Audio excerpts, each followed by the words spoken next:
All right, friends, it's T back with a new video. Guess who? Again, JasonBlaha, strength and fitness. My God, man, never ends with this dude. People will discuss the science on scams like ice bath without looking to the studies. First, well, we've looked at the studies and it's a scam. Okay. Anyways, let's review this video.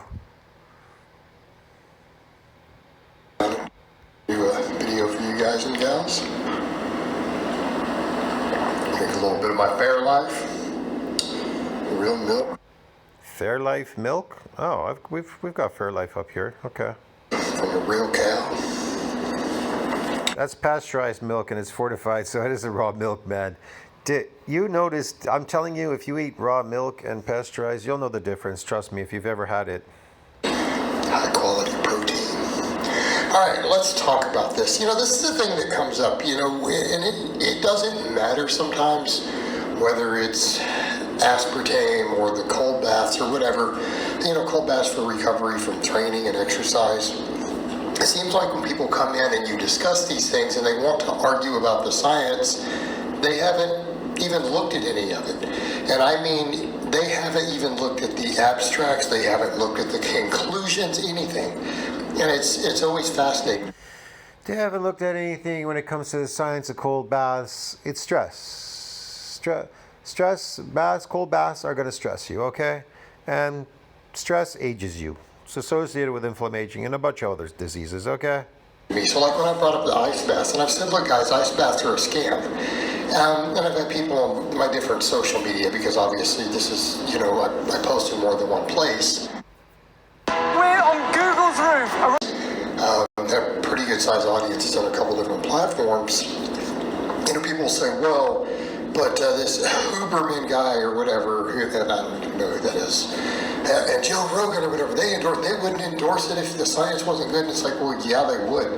And it's like, and that's irrelevant, because I would tell people, have you looked at the studies? I mean, even if you didn't read the data, that's cool.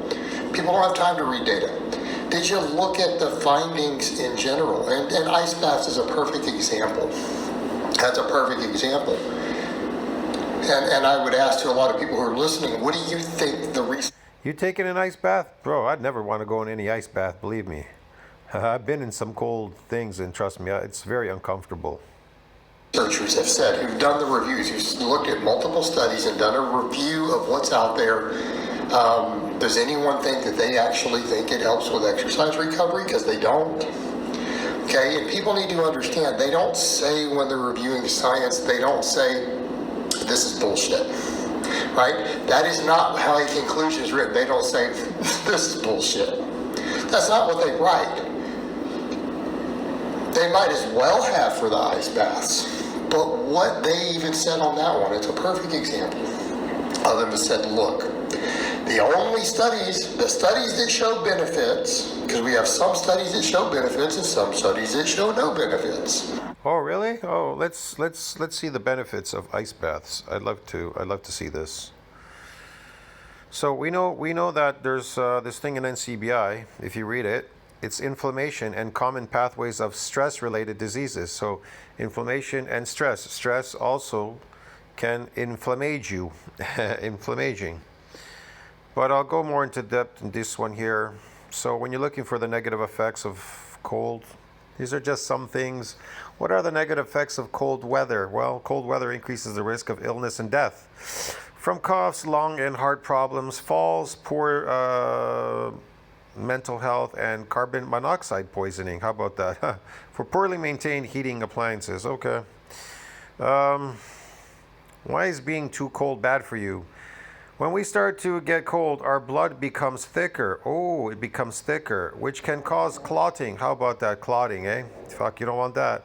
Clotting can cause problems and is one of the reasons we see more heart attacks and strokes in the days following cold weather. Oh, that's why everybody's getting that in cold weather, strokes and heart attacks.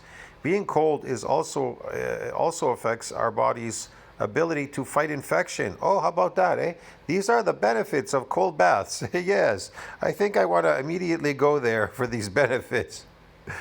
Being out in the cold beneficial? Is being out in the cold beneficial? Hell no, man. Which is better, cold or hot weather? Hot, of course. What is the disadvantages of living in a cold climate? The disadvantages? You're freezing to death. You can't enjoy your life. You get lack of vitamin D, no sun, nothing. There's no beaches, nothing. It's all closed. Does cold weaken your immune system? I wouldn't say it weakens your immune system. I don't know. Let's find out. Low temperatures can increase the likelihood of getting sick. Well, there you go. So it lowers your immune system. You're gonna get sick. The body is not effective at fighting a virus when cold air enters the nose and upper airways. How about that, eh? No wonder why it's so bad in the wintertime. So viruses such as the common cold, the flu, and COVID-19 often spread more easily in the winter. Oh, shit, man. That's the benefits of cold weather. Yes, let's listen to more of Blaha's rant.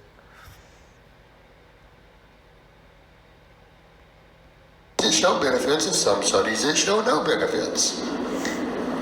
Okay, right? Because that's usually what happens with multiple studies. They have said the studies that show benefits were very low quality. Okay. We need more research. You really don't need much research. It's very uncomfortable. It's not normal. To be in cold is very bad for you, definitely. Your body temperature likes to be, think about this. Your body temperature is between 34, 37, right? Around that range, 36 or something. It always wants to be in that range. So if you cool down your body temperature, what do you think's going to happen? See what I mean? It's uncomfortable to be higher than that temperature for your body. And it's very uncomfortable to be lower than that temperature. So there you go.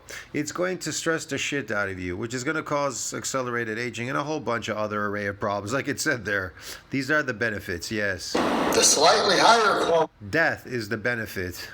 studies don't show benefits. All right. Because they don't show any benefits because there are none. There are no benefits being you putting your body in cold weather. Absolutely not. Why do you think everybody's going on vacation to Florida? Right.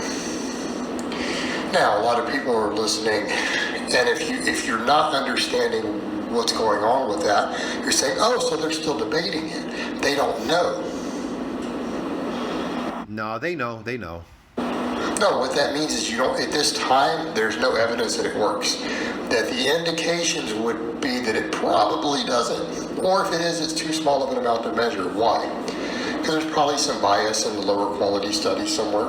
Because the low quality studies are the ones that say, oh, there seems to be some small possible benefits of recovery, and then the more well done, sophisticated studies are like, yeah, we didn't find anything.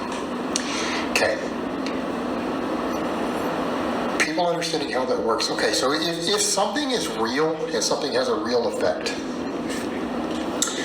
it's just I could drop this and we can determine the rate at which it falls. Okay?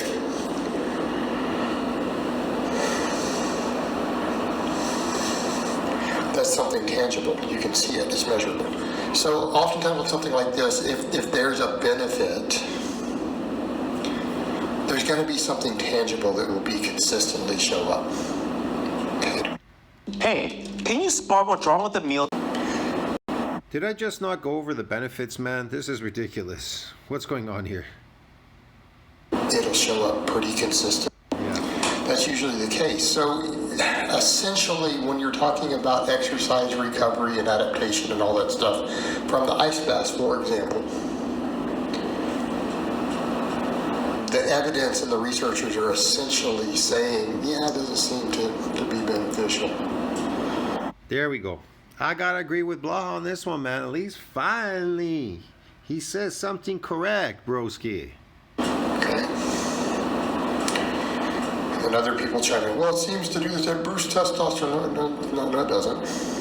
Why the hell would it boost testosterone? That's crazy. And even if it did, why would you think that there's a benefit to your training? I would say that defense mechanisms turn on because it thinks you're dying now if you're in this cold bath or whatever it is going on there.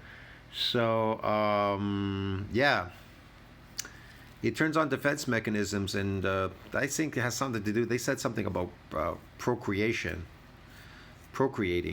Yeah, I don't know. It sounds wacky. we've got plenty of data showing transient fluctuations in testosterone don't benefit your training anyways. But it doesn't seem to. Does your shit to your training, probably hinders your training. It improves mental discipline. Well, do you really think that that's a good use of your resources? There are a lot of Absolutely not. This guy's correct. ways you can increase mental discipline, but that's not a measurable thing. Ouch. Benefit. But I'm sitting here looking at it saying, what's he talking about? The science isn't showing a real benefit. But that's a perfect example. That person is saying that, but they're talking about it, but they don't even know what it says. They didn't look at it. Science is showing a benefit. Yeah, just like when we talked about the aspartame thing. That's another benefit. thing. In extreme cases, it might occur. There's a good chance it will. But we think it probably would, but we can't really test it in people. Well, I'm going to end it there, man. There's no benefits, all right? I'll see you in the next one. So just think about that. Like, subscribe, comment down below. Support the channel, helps broski. I'll see you in the next one. Ciao, friends.